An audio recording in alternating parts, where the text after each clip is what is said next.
Subscribe करें और bell दबाएं ताकि कोई खबर रह न जाए।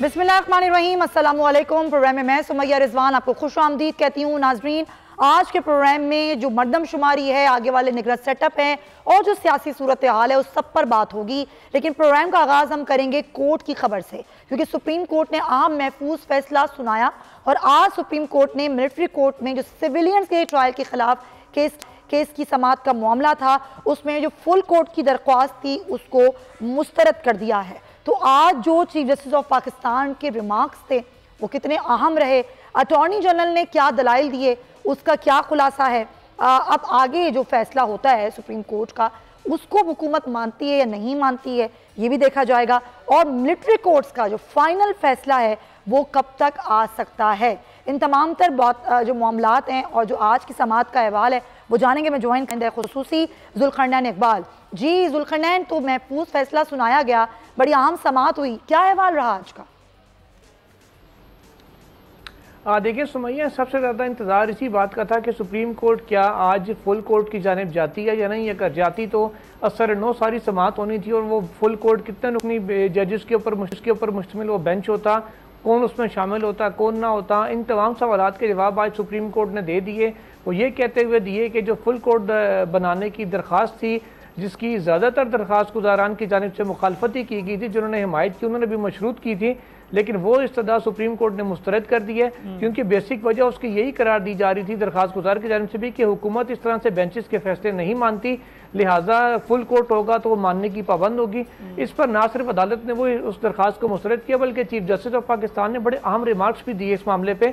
उन्होंने कहा कि अदालत किसी की पसंद नापसंद पर नहीं चल सकती, किसी को हमारा काम पसंद आता है या नहीं आता, कोई तनकीद करता है कोई नहीं करता, अदालत को इससे कोई सरोकार नहीं है। हम आइन और कानून के मुताबिक अपना काम जारी रखेंगे, अल्लाह ताला के सिवा किसी की मदद और सहारे की ज़रूरत नहीं है। ये चीफ जस्टिस ऑफ पाकिस्तान ने वाज़ेह किया और कहा कि तारीख लिखी जा रही है और तारीख के हम ऐसे मोड़ के ऊपर हैं कि तारीख ही फैसला करेगी कि हम जो काम कर रहे हैं वो आइन और कानून के मुताबिक है, वो दुरुस्त है या गलत है या नहीं।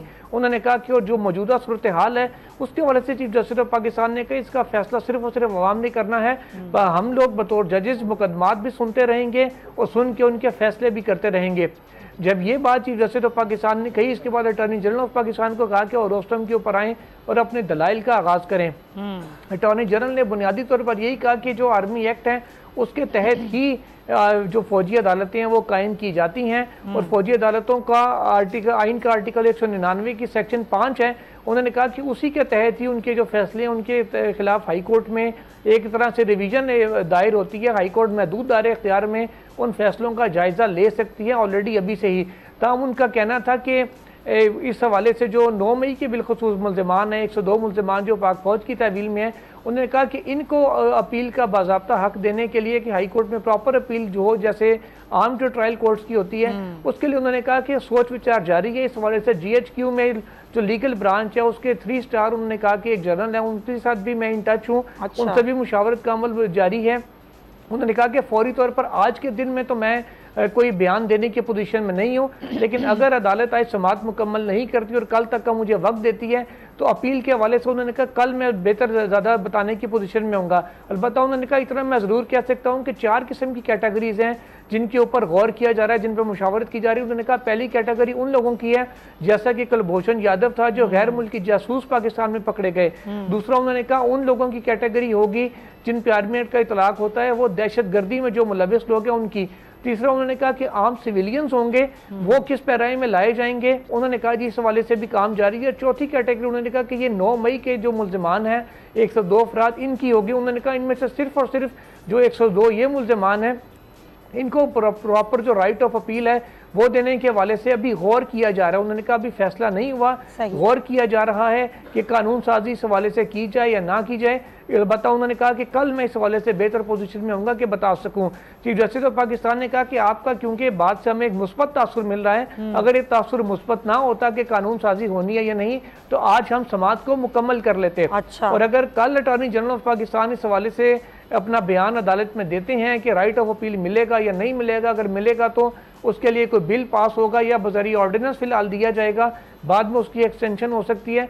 तो ये अटॉर्नी जनरल ऑफ पाकिस्तान कल बताएंगे, जिसके बाद कभी इम्कान है कि समाअत जो है वो इख्तितामी मराइल में चली जाए, जवाबुल जवाब आ जाए, या अगर इरफान कादिर साहब जो वजारत दिफा के वकील हैं वो आकर अपने दलाइल देते हैं या नहीं, क्योंकि कुछ दिन से हम देख रहे हैं कि वो आ नहीं रहे, क्योंकि शायद उनकी बारी नहीं अभी आ रही थी। अब क्योंकि अटॉर्नी जनरल ऑफ पाकिस्तान के दलाइल ऑलमोस्ट मुकम्मल हो चुके हैं मेरिट्स के ऊपर भी, और जो अपीलों के ऊपर उन्होंने मांगा था, वक्त मांगा था कानून साजी के लिए, उस हवाले से भी, तो अब कभी इम्कान है कि कल शायद ये समाअत कंक्लूड होने की जानिब चली जाए, और फिर अगर कल या परसों जुम्मे वाले दिन भी ये समाअत कंक्लूड होती है तो आइंदा हफ्ते में कम से कम एक शॉर्ट ऑर्डर जरूर एक्सपेक्टेड है 6 रुकनी बेंच की जानिब से। ठीक है, यानी कि आइंदा हफ्ते में आप कह रहे हैं कि ये एक्सपेक्टेड है कि कुछ शॉर्ट ऑर्डर आ जाएगा, सुप्रीम कोर्ट दे देगी। बहुत शुक्रिया आपका, और बहुत तफसील के साथ हमें ना सिर्फ आज सुप्रीम कोर्ट में जो ये तमाम तर मामले पर समाअत हुई, बल्कि आगे इसमें क्या होने वाला है उससे भी आगाह कर रहे थे। जिस तरह मैंने अपने इंट्रो में कहा कि आज हम ना सिर्फ मुल्क की सियासी सूरत हाल पर बात करेंगे, साथ ही साथ हम मरदमशुमारी भी बात करेंगे। अब वज़ीर आज़म शहबाज शरीफ ये कहते हैं नाजरीन कि 12 अगस्त को तो हुकूमत की मुद्दत मुकम्मल हो रही है और नई मरदमशुमारी के तहत ही इंतखाबात में जाना है। अवामी मैंडेट से लेस हुकूमत 5 साल हुकूमत करेगी, इंतखाबात में ताख़ीर का कोई जवाज़ भी नहीं है। मगर वज़ीर आज़म के इस बयान के बरक्स मरदमशुमारी का मामला इंतखाबात में ताख़ीर का सबब बन सकता है, क्योंकि हुकूमरान इत्तेहाद PDM हुकूमत के अंदर आइंदा आम इंतखाबात ताज़ा मरदमशुमारी के नताइज की बुनियाद पर कराने के हवाले से अभी तक तकसीम ही पाई जाती है। महकमा शुमारियात से कहा गया कि वो मरदमशुमारी 2023 के नताइज मुश्तरका मफादात कौंसिल में मंजूरी के लिए पेश करें। ये समझा जा रहा था कि CCI ये मामला 2 अगस्त तक उठा सकती है, मगर PDM के अंदर इस मामले के हवाले से पाई जाने वाली तकसीम की वजह से मामलात अब सुस्त रवि का शिकार हैं। दूसरी तरफ वज़ीर मनसूबाबंदी एहसन इकबाल ये कहते हैं कि इलेक्शन 90 रोज़ से आगे जा सकते हैं, क्योंकि 90 दिन में इलेक्शन कराने हैं तो पुरानी मरदमशुमारी पे कराने होंगे। MQM समेत कई जमातों को पुरानी मरदमशुमारी पर इंतखाबात कबूल नहीं है। अब इंतखाबात का सारा मामला नई और पुरानी मरदमशुमारी के दरमियान फंस चुका है, जबकि निगरान वज़ीर आज़म के लिए भी मुस्लिम लीग नून और पीपल्स पार्टी की मरकज़ी क़यादत की तरफ से मुख्तलिफ नामों पर गौर भी किया जा रहा है। अब सवाल यहाँ पर ये उठता है कि मरदमशुमारी का ये मामला अब किस तरह से और कब हल होगा। कि तमाम जमातें किसी एक मरदमशुमारी के तहत इंतखाबात का इनेकाद कबूल कर लेंगी? क्या इस मामले का हल निगरान सेटअप निकालेगा? और निगरान वज़ीर आज़म के नाम के लिए नवाज शरीफ और आसिफ अली जरदारी के दरमियान जो कई बार होने वाली मुशावरत के नतीजे में कौन सा नाम है जो फाइनल होकर सामने आएगा? ये हफ्ता बड़ा अहम है और ये कहा जाए हफ्ते बहुत सी अहम चीज़ें जो हैं वो फाइनलाइज हो जाएंगी। तो ज़रा हम इस पर बात करेंगे आज के प्रोग्राम में। मुझे ज्वाइन कर रहे हैं अहमद बिलाल महबूब साहब पिलडाट से, हम उनसे बात करते हैं। अहमद साहब बहुत शुक्रिया आपके वक्त का। ये नई मरदमशुमारी का मामला बड़ा तनाज़े का शिकार हो गया है। ज़ाहिर मरदमशुमारी कंप्लीट नहीं हुई है। अब इस नई मरदमशुमारी के तहत अगर इलेक्शंस कराए जाते हैं तो लग ही रहा है कि इलेक्शन ताख़ीर का शिकार होंगे। लेकिन ज़रा बताइएगा सर कि आईनी तौर पर क्या पुरानी मरदमशुमारी के तहत भी इलेक्शंस कराए जा सकते हैं? बहुत शुक्रिया। देखिए, जो नई मरदमशुमारी के मुताबिक अगर इंतखाबात कराने का इरादा होगा तो यकीनन इंतखाबात में ताख़ीर होगी। पहली तो बात यह है कि क्या आइन के तहत नई मरदमशुमारी के मुताबिक इंतखाब हो भी सकते हैं या नहीं, क्योंकि आपको आइन के अंदर एक तरमीम करनी होगी। अच्छा। जो सूबों की तकसीम है कौमी असम्बली की नशस्तों की, वो बदल जाएगी, तो उस बदली हुई तकसीम को आर्टिकल 51(3) में रिफ्लेक्ट करने के लिए आपको तरमीम करनी पड़ेगी। तो वो तरमीम हो नहीं सकती इस वक्त, क्योंकि मेंबर ही पूरे नहीं है। सही। तो ये एक तो ये मसला है। लेकिन बहरहाल अगर इसको इग्नोर कर दें 1 मिनट के लिए, तो फिर ये है कि इंतखाब की हल्का बंदियाँ दोबारा से होंगी। उसमें कम से कम 4 महीने इलेक्शन कमीशन ने कहा था किसी ज़माने में, लेकिन वो अमूमन कहते हैं कि 6 महीने लगते हैं इसमें। तो यूँ आप 6 महीने को 3 महीने में ऐड कर दें तो यूँ समझे कि 9 महीने तो डिले हो ही गया, इससे ज़्यादा भी हो सकता है। और आपने दूसरा सवाल ये पूछा था कि पुरानी पे हो सकता है, बिल्कुल हो सकता है। अगर नई मरदमशुमारी डिक्लेयर ना की जाए, सही, नोटिफाई ना हो, तो पुराने पे हो सकता है।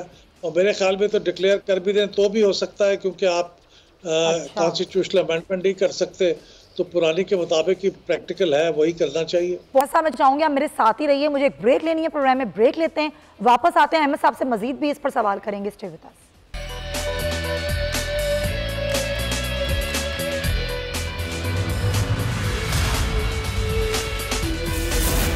Welcome back to the show नाज़रीन। और हम बात कर रहे थे ब्रेक पर जाने से पहले जो मर्दमशुमारी का मामला है कि नई मर्दमशुमारी के तहत इलेक्शंस हो पाएंगे या फिर पुरानी मर्दमशुमारी के तहत ही इलेक्शंस कराने होंगे, टेक्निकल मामला ये क्या होता है। मेरे साथ अहमद बिलाल महबूब साहब मौजूद हैं। अहमद साहब, अभी आप जिस तरह कह रहे थे कि पुरानी मर्दमशुमारी के तहत भी इलेक्शंस कराए जा सकते हैं, लेकिन फिर वही मामला वही तनाज़े का शिकार हो जाएगा कि जो नए वोटर का इंदराज है, जो नया वोटर लिस्टों में शामिल हुआ है वो नहीं होंगे, लोग सही से गिने नहीं जाएंगे, तो फिर ये किस तरीके से मामला आगे बढ़ेगा। और जो भी पार्टी हार जाती है फिर वो ज़ाहिर इस पर एतराज़ उठाती है। अब ये देखिए, लोगों के अंदर बहुत गलत फहमी है कि नए वोटर का इंदराज नहीं होगा। अच्छा, नए वोटर के इंदराज का मर्दमशुमारी से कोई ताल्लुक नहीं है। वो सारे वोटर जो 20 जुलाई तक जिन्होंने अपने आप को रजिस्टर करा लिया होगा, वो सारे वोट देंगे अगले इलेक्शन में, क्योंकि वो इलेक्शन जो वोटर लिस्ट है वो अलग बनती है, वो इलेक्शन कमीशन बनाता है, उसका कोई ताल्लुक नहीं होता इससे। जो 18 साल के हो गए वो सारे वोट डालेंगे। इसमें तो सिर्फ इतना फ़र्क पड़ेगा कि असम्बली की नशिस्तें सिर्फ मिसाल के तौर से बलूचिस्तान में कुछ बढ़ने का पॉसिबिलिटी है, तो वो इलेक्शन में नशिस्तें नहीं बढ़ेंगी। खैबर पख्तूनख्वा में कुछ कम हो जाएंगी, पंजाब में कुछ कम होने का अंदेशा है। अच्छा, सिंध में एक आध बढ़ जाएगी। तो बस ये सीटों को ही बढ़ाने और कम होने की बात है, वरना इसके अलावा कोई इम्पैक्ट नहीं होगा फिलहाल इलेक्शन के अंदर नई मर्दमशुमारी। तो ये नशिस्तें बढ़ने होने का मामला है, तो फिर तो वही मामला होगा कि जो सियासी जमात हमारे मुल्क में होता है कि जो हार जाती है वो नताइज को तस्लीम नहीं करती, वो फिर एतराज़ात उठाती है कि क्योंकि हल्का बंदियाँ ठीक नहीं हुई थी, मर्दमशुमारी ठीक नहीं हुई थी, तो इसलिए इलेक्शंस के रिजल्ट्स को हम नहीं मानते। देखिए, हमें तो कानून और आइन के मुताबिक चलना चाहिए जी। अपनी पूरी कोशिश करनी चाहिए कि फ्री एंड फेयर इलेक्शन हो। लेकिन हमने देखा है कि जब कभी फ्री इलेक्शन होते हैं, फेयर इलेक्शन होते हैं, तो सिवाय जीतने वाले के और कोई उनके नताज नहीं मानता, तो ये तो प्रॉब्लम रहेगा। लेकिन अपनी पूरी कोशिश करनी चाहिए। अब ये जो आपकी मर्दमशुमारी है इसके ऊपर भी इतराज़ात रहे, काफ़ी हद तक रिमूव कर दिए गए हैं। बस आप जो हम बात कर रहे थे, अब ये नई हल्का बंदियों का मामला, बहुत से हल्के हुकूमती जो ये कह रहे हैं कि अगर नई हल्का बंदियों के तहत यानी कि नई मर्दमशुमारी के तहत अगर इलेक्शंस करवाए जाते हैं तो फिर तो इलेक्शंस ताख़ीर का शिकार होंगे। तो आपको लगता है कि ये आईनी तौर पर ऐसा मुमकिन है कि इस बात को जवाज़ बनाकर इलेक्शंस में ताख़ीर की जाए? नहीं, मेरे ख्याल में तो आइन का तकाजा ये है कि 90 रोज में मैक्सिमम इंतखाबात करा दिए जाएं असम्बली के डिसोल्यूशन के बाद, दैट्स इट। और अगर उस वक्त हमारे पास चूंकि मर्दमशुमारी की नई तफसीलात अभी तक नोटिफाई नहीं हुई, तो पुरानी मर्दमशुमारी के मुताबिक हो जाएंगी। इससे कोई बहुत बड़ा फर्क नहीं पड़ेगा। नशिस्तों की सिर्फ चंद आगे होंगी, चंद पीछे होंगी, वो फर्क पड़ेगा, वो अगले इलेक्शन में आ जाएगा। वैसे भी मर्दमशुमारी तो 10 साल के बाद ड्यू थी, यानी 2027 में होनी थी मर्दमशुमारी, ये तो पहले करा दिया आपने। तो ठीक है, जब असम्बली इलेक्ट हो जाएगी तो उसके आप पे माली जो वसाइल हैं उनकी तकसीम नए उसके हिसाब से हो जाएगी। ज़्यादा फ़र्क तो उसका पड़ता है ना कि आपके जो पैसे आपको मिलेंगे सूबों को, वो किस हिसाब से मिलेंगे। वो नई आबादी के हिसाब से मिल जाएंगे।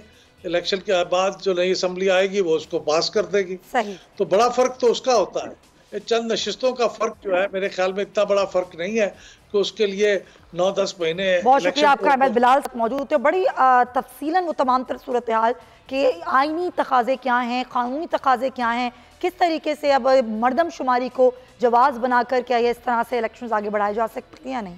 नाज़रीन, आगे बढ़ते हुए प्रोग्राम में बात करेंगे 5 अगस्त 2019 की, दुनिया की तारीख का वो स्याह दिन जब भारत ने आलमी ख़वारीन को पैरों तले रोंद कर मकबूजा जम्मू और कश्मीर की खुसूसी हैसियत को ख़त्म करके जुल्म और सितम की नई दास्तान का आगाज़ किया।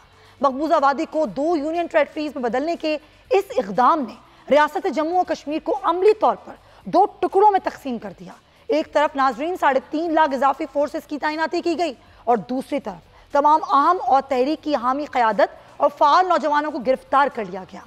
भारत आज तक मकबूजा कश्मीर पर अपनी गिरफ्त मजबूत करने के लिए काबिज सरकार सियासी इंजीनियरिंग, नई गैर कानूनी आबादियों का क़याम, समाजी, इक़्तिसादी और मुआशी कत्ल सकाफत को मस्क करने की कोशिश कर रहा है।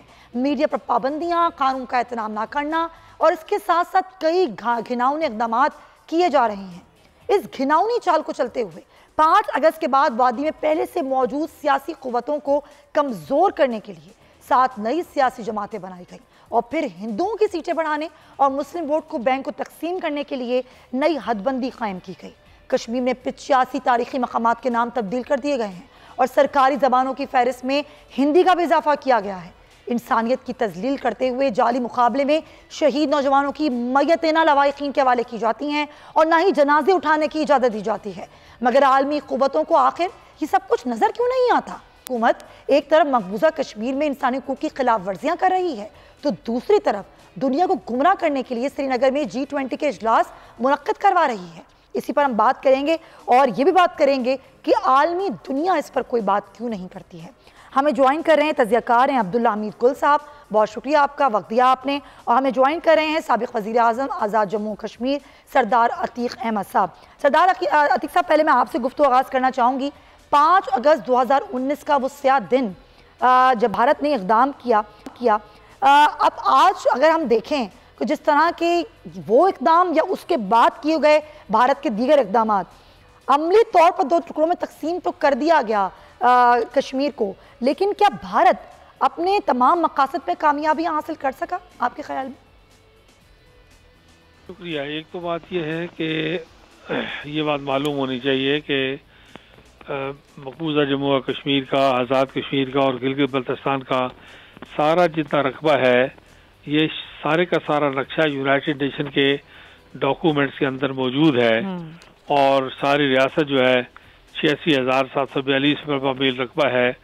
इस रकबे में से अक़वाम मुत्तहिदा की करारदादें ये कहती हैं कि कोई कतर बमत नहीं हो सकती और किसी किस्म की इसकी हैसियत में तब्दीली नहीं की जा सकती।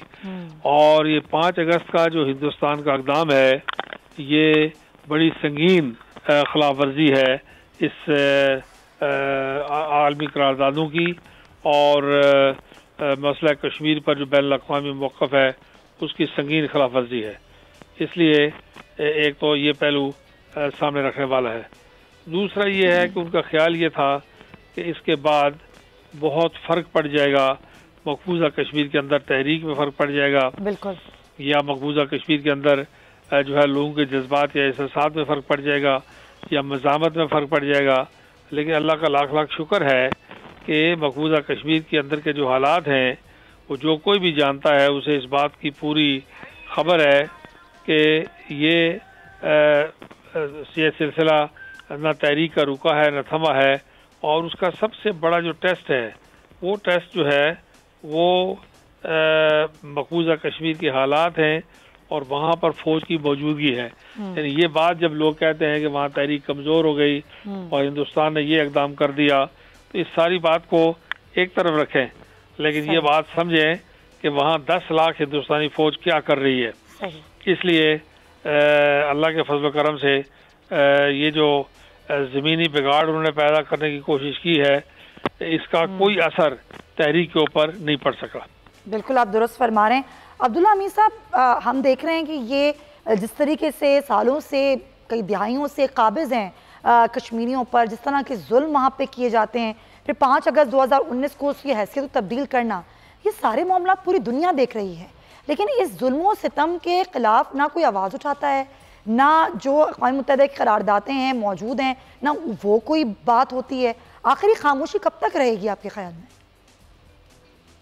बहुत शुक्रिया। देखिए, बात यह है कि जो कश्मीर के अंदर जो कुछ भी हो रहा है वो असल में उसी सिलसिले का तसलसल है जिसको बड़ी कोशिश करके रद्द किया जा रहा था। 2 कौमी नजरिए के ऊपर गुफ्तगू पाकिस्तान में आज से कुछ अर्सा कबल शुरू हो गई, तो आज जो वो नजरिया था वो तो बढ़ चढ़ के सामने आया और आपने देख लिया कि सिर्फ 2 कौमी नजरिया भारत के अंदर मुसलमानों के लिए नहीं बल्कि दीगर अक़लियतों के लिए भी सामने आ गया। यानी कि भारत जो है उसका जो हिंदुत्व का कॉन्सेप्ट है, जो कि उनका एक फाशिस्ट डिजाइन है, जो उनके एक दहशत गर्दाना अज़ाइम है, वो तो बड़े वाजे हो गए ना। मणिपुर का देख लें, जयपुर का वाकया देख लें, आप गुड़गांव को देख लें, आप समझौता एक्सप्रेस देख लें। यानी कि आप बोलते जाएं और सुनते जाएं और दुनिया शर्माती जाए, लेकिन दुनिया इसलिए नहीं शर्मा रही कि सबसे बड़ी बात यह है कि भारत को उन्होंने चीन के खिलाफ इस्तेमाल करना है, और खित्ते के अंदर मगरिब में जो है जो ताकूती ताकतें हैं वो ये चाहती हैं कि भारत को किसी सूरत जो है वो चीन के मद्दे मुकाबिल ला के खड़ा कर दिया जाए, जबकि चीन से तो उसको डंडे पड़े और हाथ में, जिसको फिस्ट फाइटिंग कहते हैं, मुक्कों की लड़ाई के अंदर भी उनके 67 जो सोल्जर्स थे वो जहन्नम वासिल हुए। अब दूसरी तरफ है पाकिस्तान का मसला। पाकिस्तान का जो एक कश्मीर तो पाकिस्तान का हिस्सा है। प्रोफेसर एलिस्टर लैम्ब की किताब के अंदर बड़ा वाज़े जो कश्मीर जो उसके अंदर बताते हैं कि एनेक्सेशन डॉक्यूमेंट जो है इस नाम की कोई चीज नहीं, यानी कि कोई ऐसी एनेक्सेशन नहीं हुई। वो तमाम जो मनगढ़ंत बातें सरदार वल्लभ भाई पटेल ने जो बताई थी वो सब मनगढ़ंत है, और उसकी सबसे बड़ी वजह यह है कि जब वो फोरेंसिक के साथ डॉक्यूमेंट जाएगा, क्योंकि आज तक मजे की बात यह है कि फोरेंसिक के साथ वो डॉक्यूमेंट जो है यूनाइटेड नेशन में पेश ही नहीं हुआ, क्योंकि फोरेंसिक के बगैर कोई ऑथेंटिक डॉक्यूमेंट होता नहीं है। तो इसका मतलब है कि भारत झूठ के ऊपर खड़ा है। अब दूसरी बात यह है कि दुनिया का तो 2 दफा यूनाइटेड नेशन की रिपोर्ट्स मौजूद हैं, और उसके अंदर बड़ा वाज़े बताया गया है कि वहां इंसानी हकूक की धज्जियां उड़ाई गई हैं, उनको पामाल किया गया है। वो मेजर जो उनका गौरव था उसने उठा के जीप के सामने बांध के इंसान को उसकी तजलील की। ये तो भारत का है हिस्सा है, और ये सिर्फ यहाँ नहीं हो रहा। सिखों के साथ क्या कर रहे हैं, वहां क्रिश्चियंस के साथ क्या कर रहे हैं, पूरी दुनिया आज और अभी मणिपुर में क्या वाकया हुआ जिस पर जाहिर सब दुनिया ने देखा। जी मैं वही कह रहा हूँ ना, जो वहां मेती ट्राइब के साथ उन्होंने किया है, तो क्या मतलब वहां क्रिश्चियन है ना, तो जो उन्होंने वहां आगे लगा दी गई वो जो म्यांमार के साथ जगह है उसके अंदर उन्होंने बकायदा चर्च जला दी है। देखिए असल बात यह है कि भारत जो है वो तारीख के गलत धाने पे खड़ा हुआ है। वो ये समझ नहीं रहा, वो ये चाहता है कि हम किसी सूरत जो है वो अपने मज़मूम इरादे जो हैं वो हम उसके अंदर जो है कामयाबी हासिल कर लें। अभी जो भारत के जो मोदी थे जो कि दहशतगर्द कहलाते हैं और एक बुचर ऑफ गुजरात का लकब उनको मगरिब ने दिया हुआ है, जब वो अमेरिका गए तो 76 जो सेनेटर थे और कांग्रेसमैन थे जिसमें से 58 लोगों के दस्तखत शामिल थे, उन्होंने सदर बाइडेन को खत लिखा कि इससे इंसानी हकूक की पामाली के मुतल्लिक पूछा जाए। ये एक बहुत बड़ी कामयाबी है मेरे ख्याल में। और जिस तरीके से सोशल मीडिया पे, जिस तरीके से प्रिंट इलेक्ट्रॉनिक मीडिया ने और खुद बोल्ड टेलीविजन ने जिस तरीके से ये कश्मीर का मसला जो दोबारा उजागर किया पूरी इंटरनेशनल दुनिया के अंदर, मेरे ख्याल में ये भी हमें गौर करना पड़ेगा कि यह आप सबकी काविशों और कोशिशों का नतीजा था, जिसकी बुनियाद पे 326 अरकान कांग्रेस जो अरकान है जो यूएन की जो यूरोपियन यूनियन की वहां असेंबली है उसके अंदर उन्होंने पाकिस्तान के इस मौकफ की एप्रिसिएशन की। तो फिर इसका मतलब यह है कि ये नाजायज जो काबिज हुए में हैं, असल में भारत अपने अंदर की कमजोरियों को छुपाने के लिए, बिल्कुल आप सही कह रहे हैं, अपनी अंदर की कमजोरियों को छुपाने के लिए भारत सब कुछ करता है, एक लिबादा उड़ा हुआ है और दुनिया समझते हुए भी अपनी आंखें बंद करके रखी हुई है। मेरे पास वक्त की कमी है, जरा सरदार अतीक साहब से भी बात कर लूं मैं। अतीक साहब, अभी जिस तरीके से आपने पहले भी कहा कि भारत अपने अज़ाइम में कामयाब नहीं हुआ, उसको लगा कि इंटरनेट सर्विस बंद करके जुल्म सितम ढा के वो कश्मीरियों की जो हक़ खुद इरादियत है उसको ख़त्म कर सकता है, उनको जद्दोजहद से रोक सकता है, मगर ऐसा नहीं हुआ। मैं वही सवाल आपसे करूंगी कि आलमी दुनिया क्यों खामोश है, वो क्यों नहीं आवाज़ उठाते इस पर?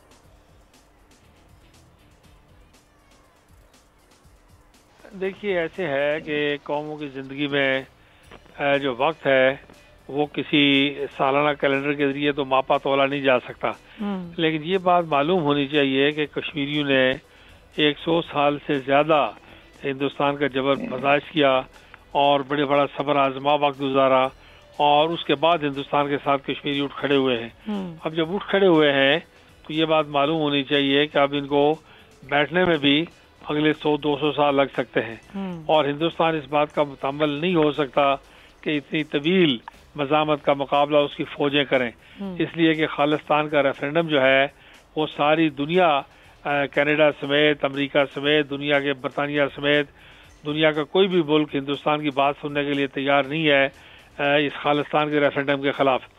फिर जो मणिपुर के हालात हैं वो सारी दुनिया का मीडिया उसको दिखा रहा है कि मणिपुर के जो हालात हैं वहाँ ईसाइयों में और हिंदुओं में जो लड़ाई झगड़ा शुरू हो गया है और जो चिकन नेक स्टेट्स है, 7 सिस्टर स्टेट्स हैं, उनके अंदर के जो हालात हैं वो हिंदुस्तान को बिल्कुल तबाही की तरफ लेके जा रहे हैं। इसलिए हिंदुस्तान के लिए ये बात मुमकिन नहीं है कि वो इतनी बड़ी रियासत गिर मज़ामत के लिए और फौज लाता रहे और कुछ करता रहे। फिर चीन के साथ भी हिंदुस्तान के ताल्लुकात का सिलसिला ये है। जी हाँ, ये भी सब सामने है चीजें, ये मामलात हैं, लेकिन कब तक आखिर जुल्म कभी तो मिटेगा ही मिटेगा। बहुत शुक्रिया आपका असरदार अतीक अहमद साहब और अब्दुल्ला हमीद गुल साहब, आप दोनों हजरात का बहुत शुक्रिया, आप लोगों ने वक्त निकाला इस अहम मौजू पर गुफ्तगू करने के लिए। नाजरीन, प्रोग्राम का वक्त खत्म होता है, इसके साथ ही कल आपसे इंशाअल्लाह मुलाकात होगी। अपना बहुत ख्याल रखिएगा। अल्लाह हाफ़िज़।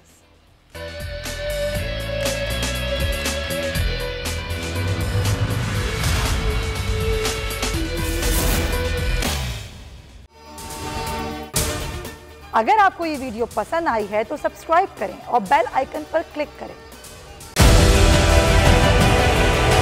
डिजिटल लोन स्कैम, आवाम को कर्जों के जाल में फंसाकर लूटने वाले भेड़िए बेनकाब। बोल की काविशें बराबर साबित हो गईं। ऑनलाइन कर्ज माफिया के गिर्द घेरा तंग हो गया है। बोल ने दिया अपने आवाम का साथ, उठाई इस स्कैम के खिलाफ आवाज। बोल की डिजिटल लोन स्कैम के खिलाफ आगाही मुहिम की सबसे बड़ी ट्रांसमिशन 59% आवाम ने देखी अपनी स्क्रीन पर, क्योंकि बोल है पाकिस्तान का नंबर 1 न्यूज चैनल।